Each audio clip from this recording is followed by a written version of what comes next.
Hello, my name is Dr. BK Edmond. I'm an anesthesiologist and an author, and I'm here today to talk about my newest release, which is called The Quilt Makers, The Art of Hearing a Black Mother's Cry. Wow. So we're talking about Black maternal health. Why Black maternal health? Why are we focusing on it? Oh my goodness. Black maternal health, number one, over the past year or so, it's been recognized as a crisis. But fortunately, I wrote this book during COVID and published it during COVID. So it just happens to come out at a very, very timely manner. It's a short read that can be used to educate any family on the risk of having a child. And it helps to answer a little bit about why Black mothers die at such a high rate. But at the end of it, we also give some instructions on how a community can work together in order to form a cocoon around the mothers as they go through their pregnancy. I do want to say that we do give some great information.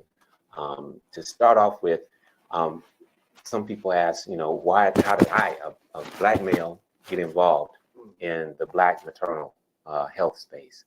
Well, I'm an anesthesiologist, and about 2.5 years ago, I took care of a patient, and she had a C-section, and we had to emergently take her back to try and save her life. And after all the efforts that we did, we were able to save her life. But whenever something happens in the hospital where you have an unexpected outcome, in this situation, we had to send the patient to the intensive care unit, we do what's called a quality assurance write-up. A quality assurance write-up involves us looking at the literature and asking what the patient's risk factors are and things of that nature, so that we can know how to prevent it from happening in the future. Well, when I looked up the risk factors that the patient had, the number one risk factor for death that she had, which was 3 times the norm, was the fact that she had brown skin. So the fact she had brown skin, was a child in the country of America, meant that she was at 3 times the normal rate for death surrounding pregnancy. When I saw that, I started seeing other information on Serena Williams, the fact that she had problems during her pregnancy, and I began seeing all these other articles on the crisis in maternal health. I'm an author. I write short stories, and my short stories are easy to read. And what I try to do is take complex issues and make them easy to take in and easy to act upon for our community and for the families in our community. And that's what I did with this story, The Quilt Makers. The co-author is my older sister, Sandy. And what we did was basically, we wrote a story that's it's a fictional story, but it has truths in it. The truths we included have to deal with the statistics. We included patients who actually, how everyone tells Black women to watch your blood pressure during pregnancy. And they talk about something called preeclampsia. And what we do is actually show what happens if you do not address the preeclampsia, so that families can get a better sense of why the medical community and why everyone's really pushing to control blood pressures during pregnancy. And basically, that's one of the things that we do in this story. The story reads easily. The foreword is done by Dr. Michael Lindsay, the head of maternal fetal health at Emory University. We at the end of all my stories, I give kind of like some medical information on how you can better protect yourself. And the message this time came from one of our obstetricians who has over 30 years experience. And in order to make the medical teaching points, the teaching points from the story, I asked her a simple question. I asked her what she told her daughter in order to protect herself when she went to have a child. And she basically outlined 3 things that families can do to protect themselves. This is a free talk, so free open discussion. So what I'm going to do is first, I want to talk to you about the importance of the issue and how prevalent it is. I always do it in terms of 3 numbers. The first number is 3. The second number is 60. And the third number is 80. The first number 3 is because Black women die at 3 times the normal rate. okay, during pregnancy. The second number is 60, because 60% of the deaths occur after the child is born. So that means you carry the child 39 weeks, and then for up to about 6 weeks, almost to a year, 60% of the deaths, the large majority of the deaths occur after the child is born. The third number is 80. And that just came out with some research that was done in California. What they found was that 80% of these deaths for mothers, for Black mothers, was preventable. They were preventable. So 3 times higher a death rate, 60% of the deaths occur after the child is born, and 80% of the overall deaths for Black mothers in America are thought to be easily preventable. What that did for me was basically galvanize me and inspired me to write a story that would help to address the issue. Overall, whenever you do a story, you have a process. In developing the story, I take history. I use art to heal. So what we do is we use symbols from the Underground Railroad. And then what we do is we tie in heavy Southern culture, such as quilting and the act of quilting. The symbols from the Underground Railroad, like the drunkard's pattern, which means a warning.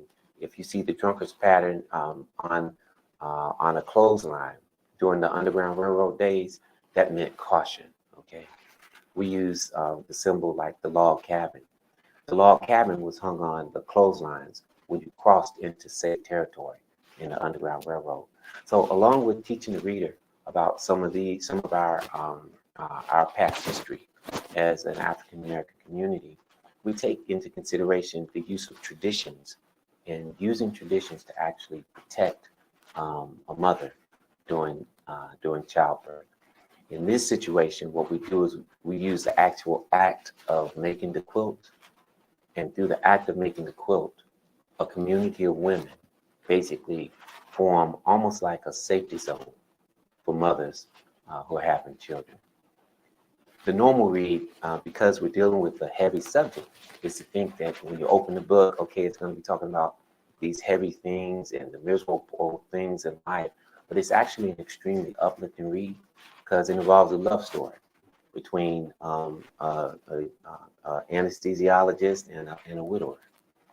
But it also involves positive things because instead of telling the story from the negative side, only focusing in on the negative, dark side of the healthcare system, what we do in this story is we actually create we call it a perfect community. And instead of talking about the illness from the side of a community that's suffering, where people are dying left and right, we talk about the issue while looking at a community that's gotten it right. And so you basically, in the storyline, you have a young anesthesiologist who's working in Atlanta. And what she does is she has a situation where she nearly loses a patient and finds out that the only reason she nearly lost the patient was because the patient had brown skin.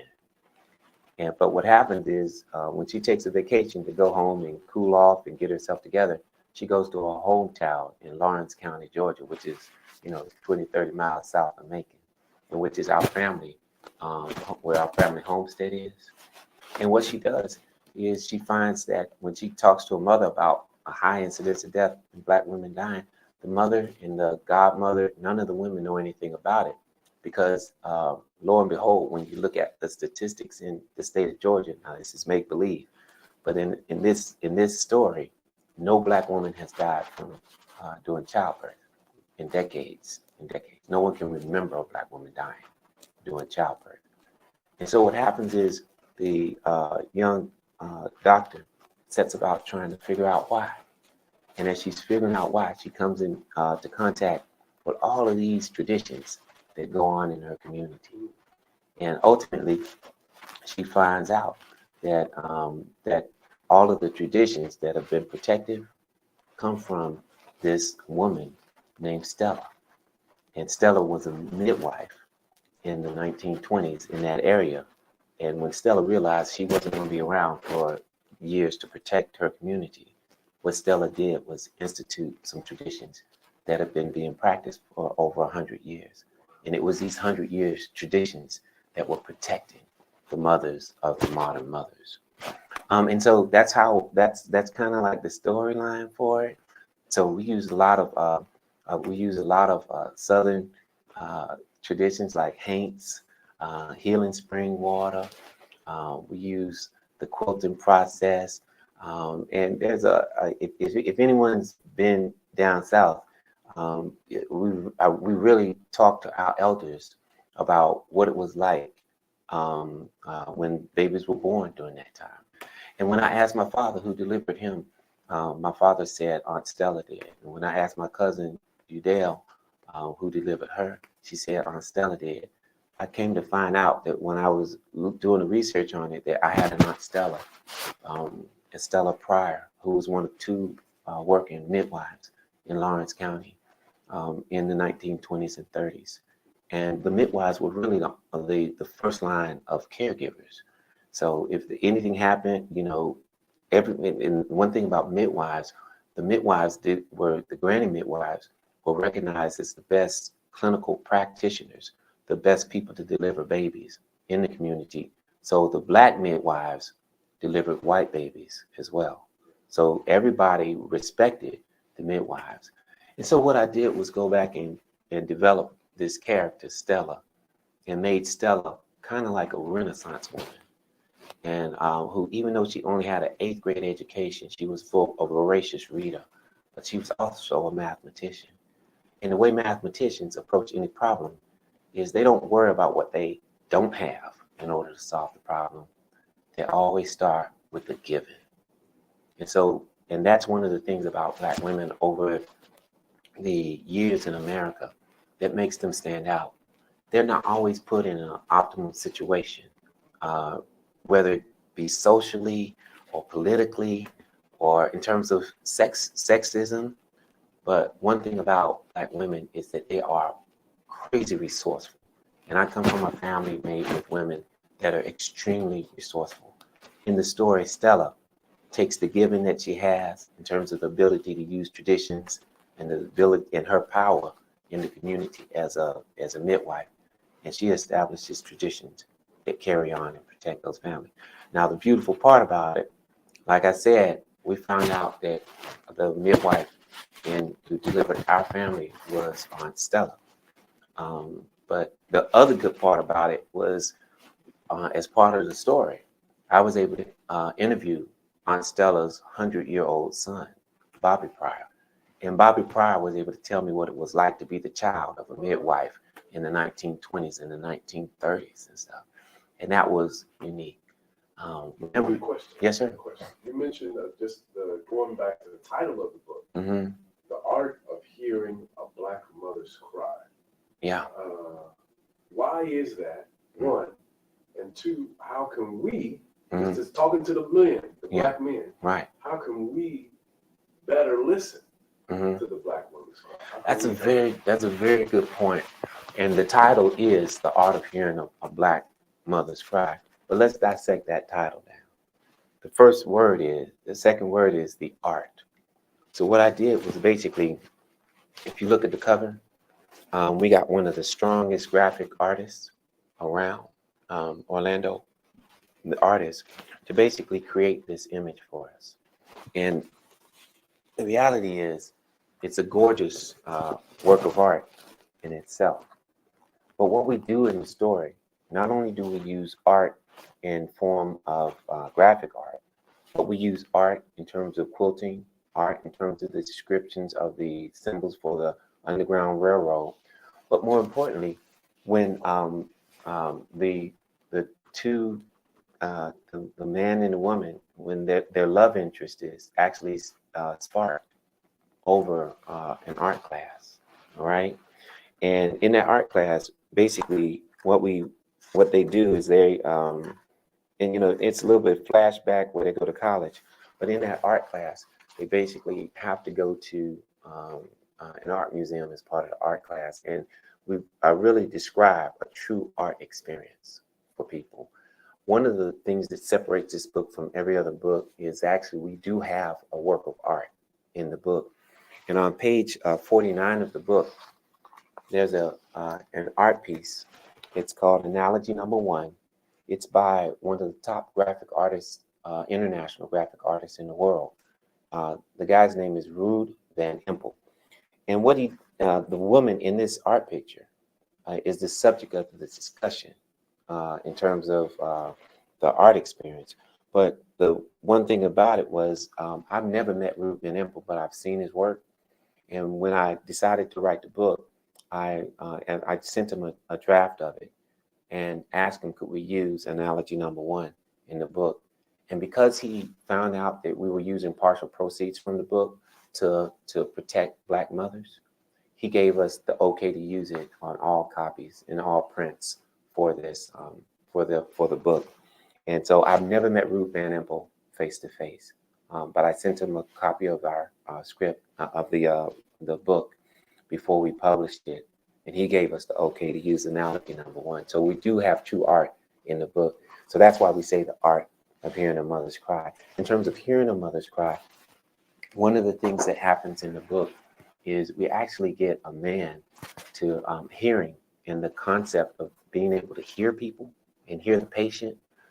When I looked at and talked with all of the women who had bad interactions with the health, with doctors, the number one thing they said was that it seemed like the doctors and the nurses couldn't hear them. Wow. You know, and the Black woman would come in and they'd say, I would say something, it's almost like they just couldn't process it.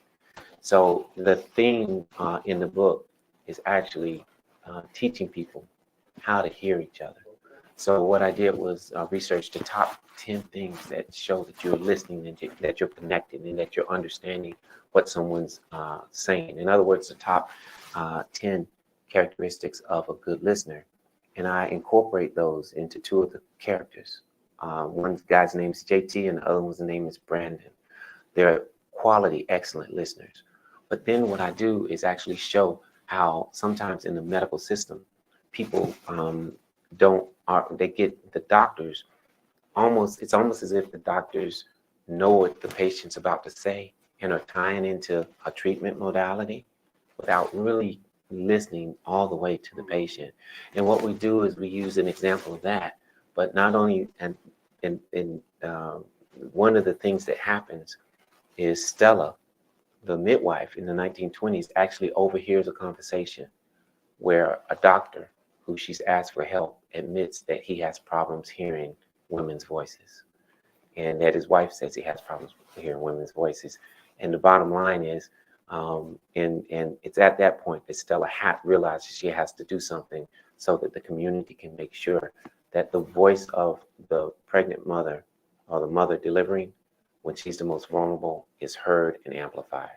So the actual true message in the story is it shows a community and a family how to guarantee that that woman, when she's at her most vulnerable, her voice is amplified whenever she engages the medical community.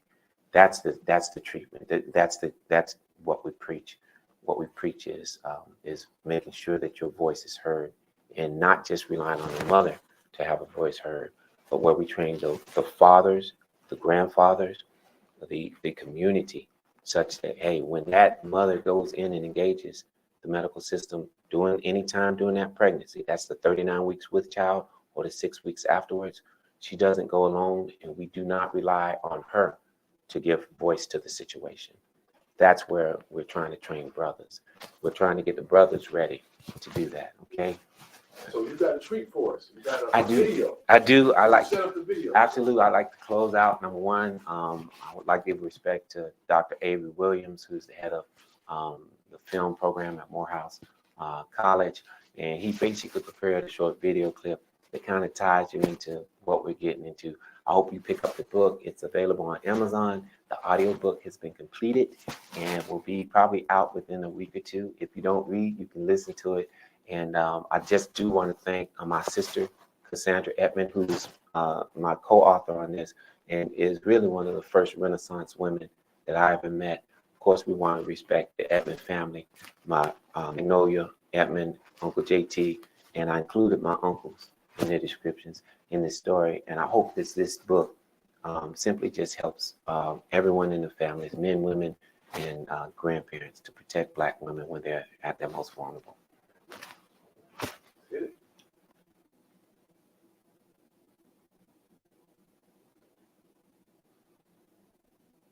There we go.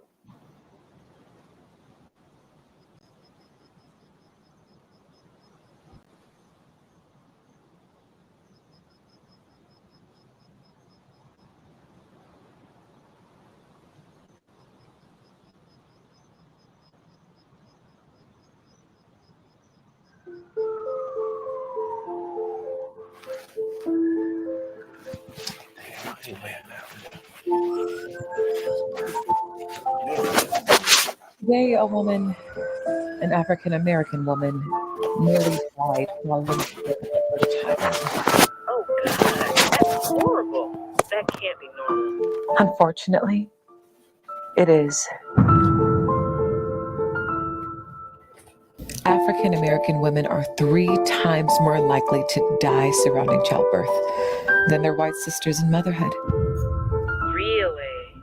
Why is that? No one knows. Except for one place. My hometown. I'm going there to find out why.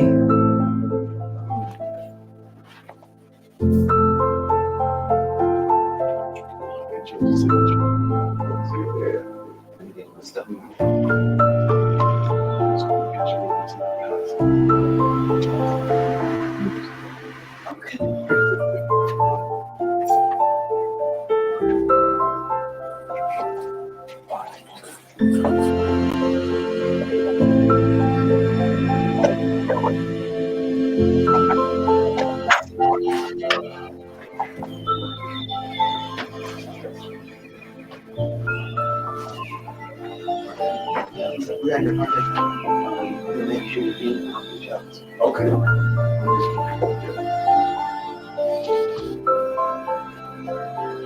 Oh yeah, I got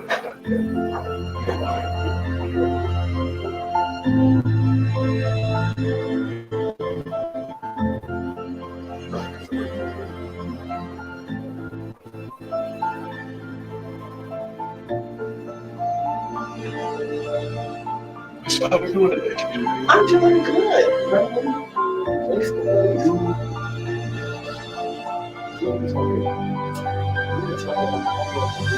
Ooh, that's what we need to do. Cardiac disease in place.